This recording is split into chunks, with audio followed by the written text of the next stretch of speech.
and welcome back to another episode of the Stripped Whole podcast, where we challenge our faith and our perspectives, and we find hope and encouragement in whatever season we find ourselves in. I'm so excited to be here with you today. Thank you so much for stopping by. Let's jump right in.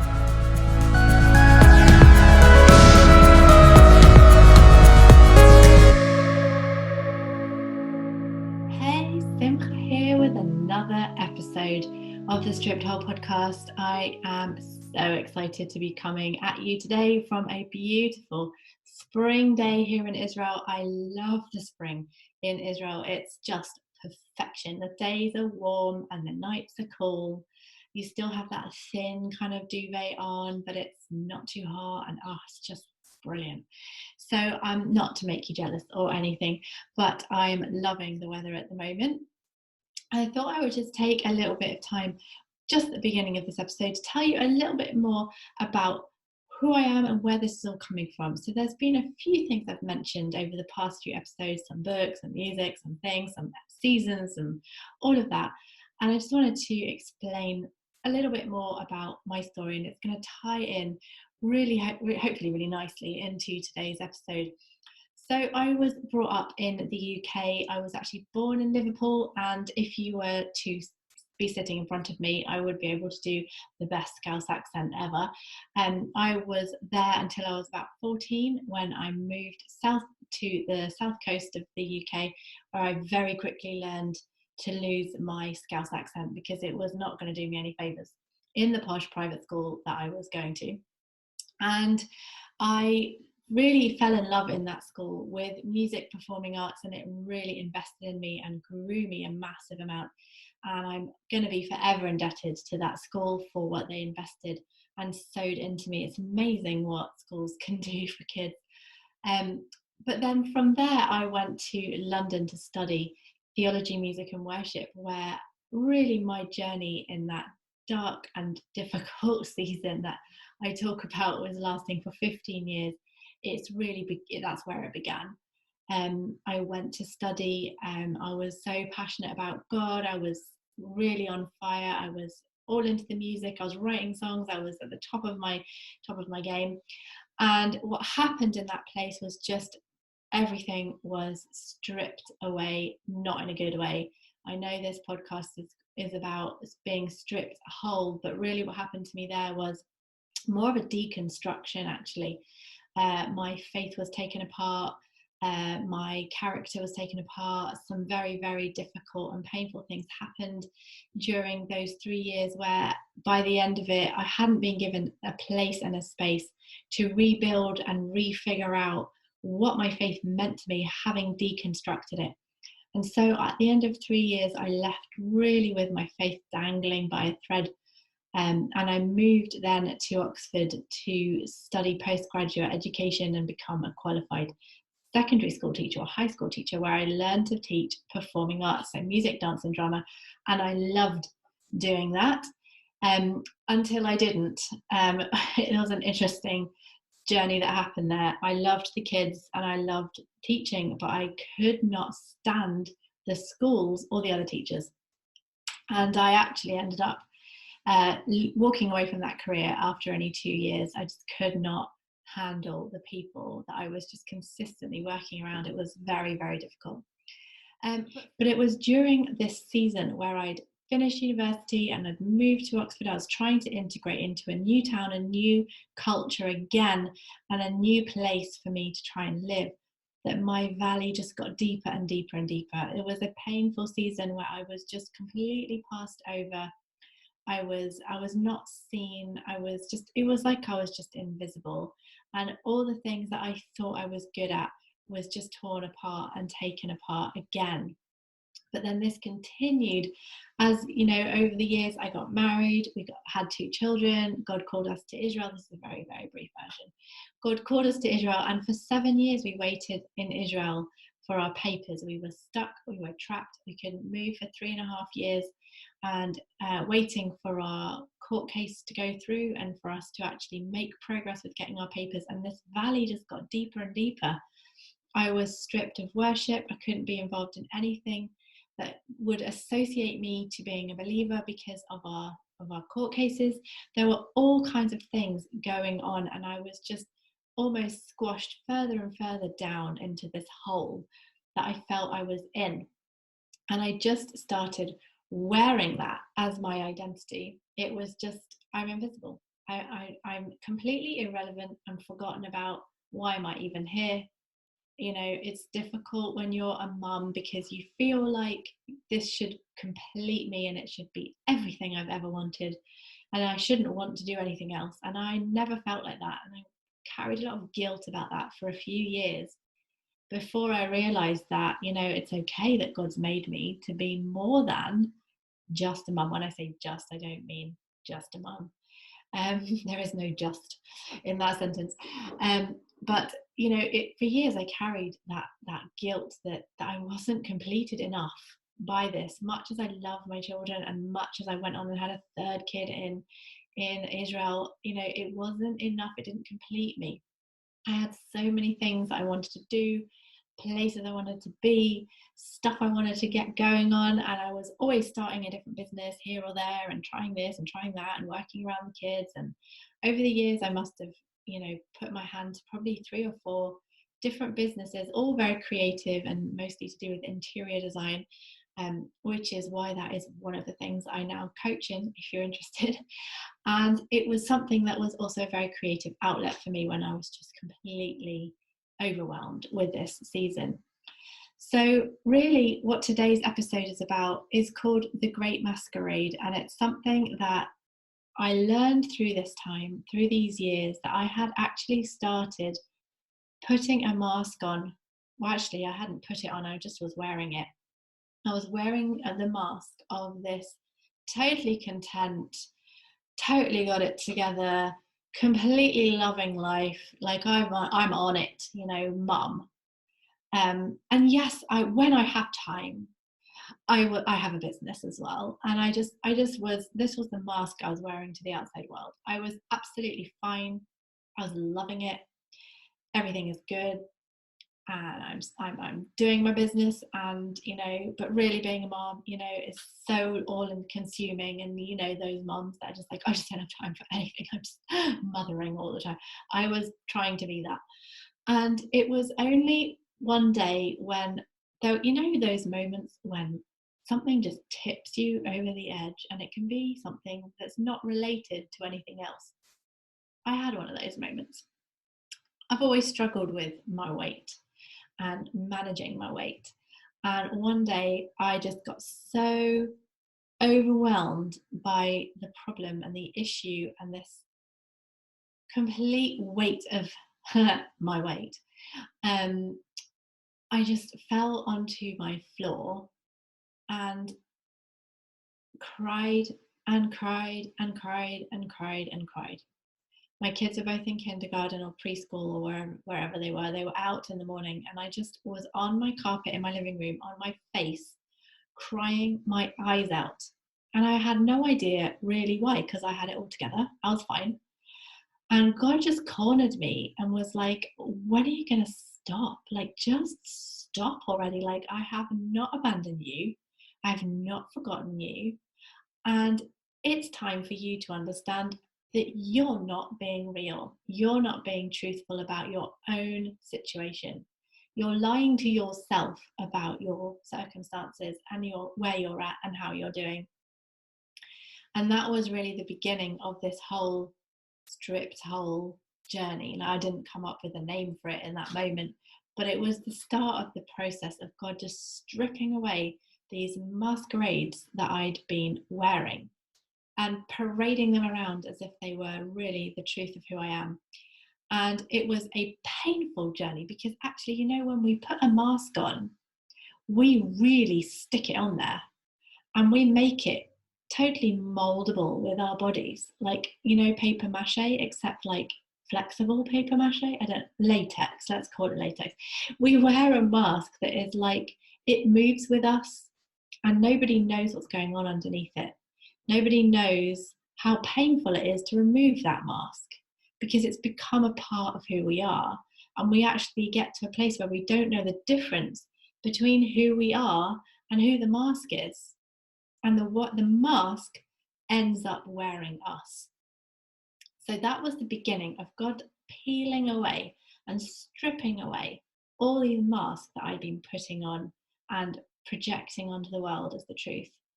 And what I learned on that carpet, on my face, crying my eyes out, was really how the only way out was intentional vulnerability. And that is the most scary thing there is in the world, because you're putting yourself in a position where you know the other person could reject you. And that, like we talked about in the last episode, that is a place the world will tell you to run away from. Don't ever put yourself in a position where you can be rejected, because it hurts, it's painful, it's not fun, it's not nice, it's difficult, it's a struggle. But you know, God loves it when we struggle for something. He loves it. He loved it that Jacob wrestled with him for a blessing. He loves that.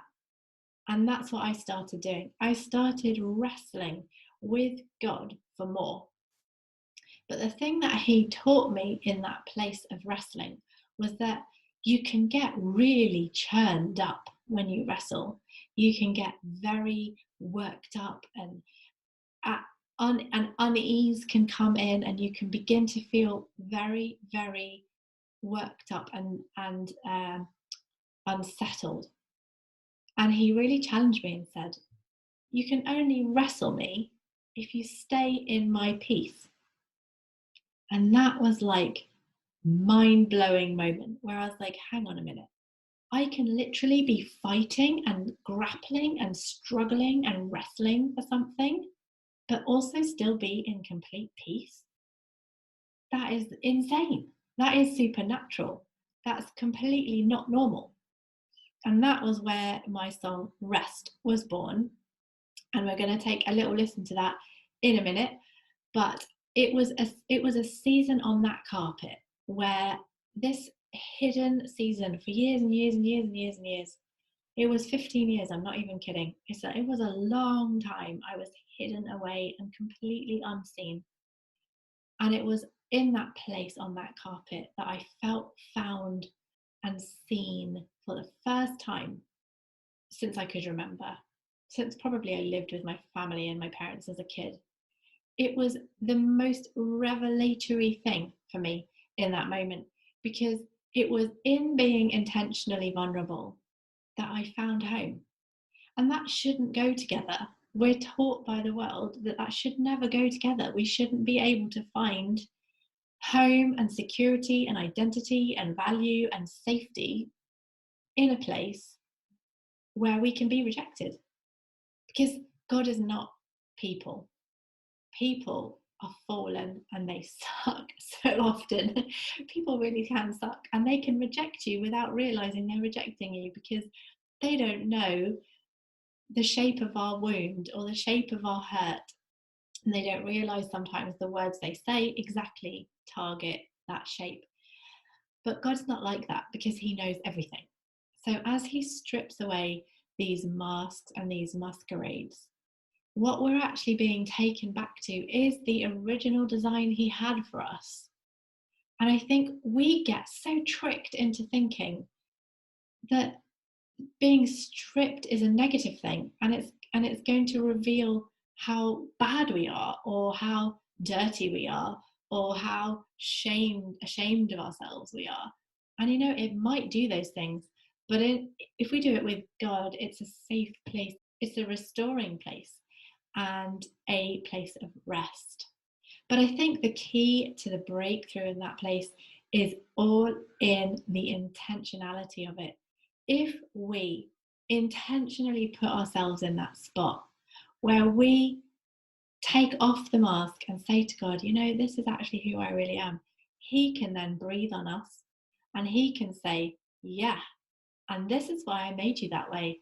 Let me show you a little bit about my plan for your life. Instead of looking at that and thinking, this is my greatest weakness, let me show you how with me that can be your greatest weapon. And he starts doing these amazing things where he takes our weaknesses and he makes them opportunities. And he takes our gifts and he makes them weapons. And he gives us spiritual gifts that become amazing armor. And we become equipped to deal every day with the things that are coming up against us. And instead of being washed over and buried deeper into a hole, we start rising up and we start adjusting our posture and we start engaging with the life that he's given us. And all of a sudden, we're no longer invisible and we're no longer passed over and we're no longer unseen. We're found. So take a little listen now to the song Rest, and I'll jump back in after the song.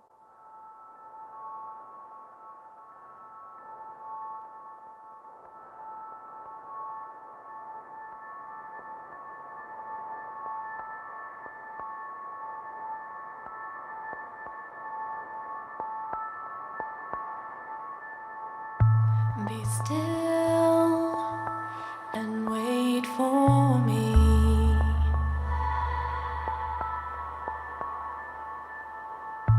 In still and quiet I am found.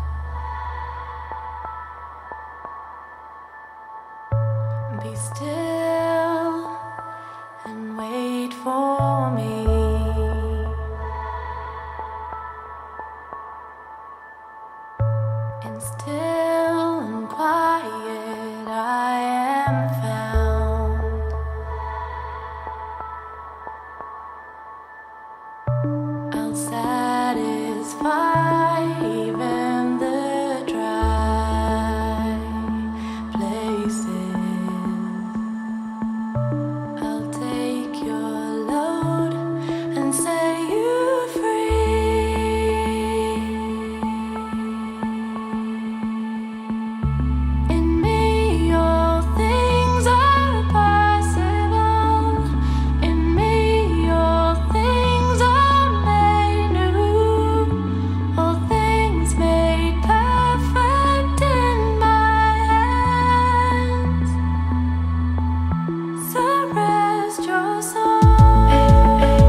that you enjoyed that track and that it was a blessing to you.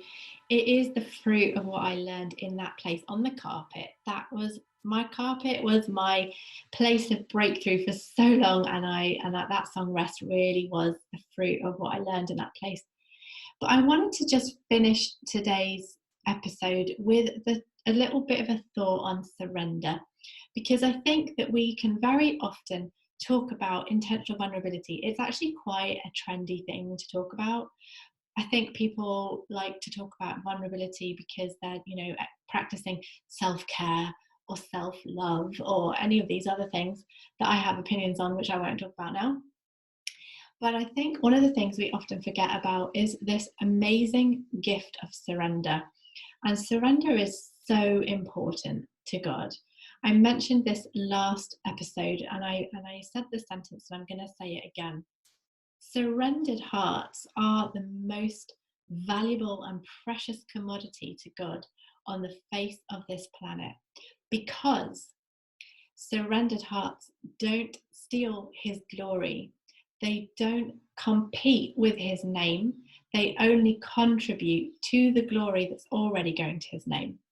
I think the problem with so many of us, and this is myself included, is that we can fall into this trap where we think we actually deserve a little bit of that glory for ourselves. And we try and steal a little bit of it and attribute it to ourselves. And we really like it when other people give it to us as well. And we can start to feed off this stolen glory and start to draw our value from it. And it is not ours. It's not ours to take. And I think that God knows a humble and surrendered heart. And when he sees it, because it's a heart that is just truly not trying to compete with him, it's just a humble, humility, surrendered person. Another thing that I often find myself telling people is, a lot of girls that I mentor ask me, what is humility anyway? You can have this false humility where actually you're twisting humility into actually a boastful thing. But humility, I always describe humility as this. Humility is giving up what you want in order to gain what you never knew you wanted. Because humility is all about letting go. And surrender is all about trust.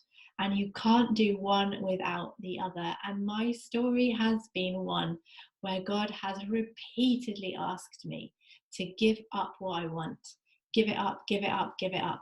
He asked me to give up wanting to perform all my tracks on stages. He's asked me to give up speaking on stages from my book. He's asked me to give up so many aspects of the life that's supposed to, in inverted commas, go with being an author and a musician.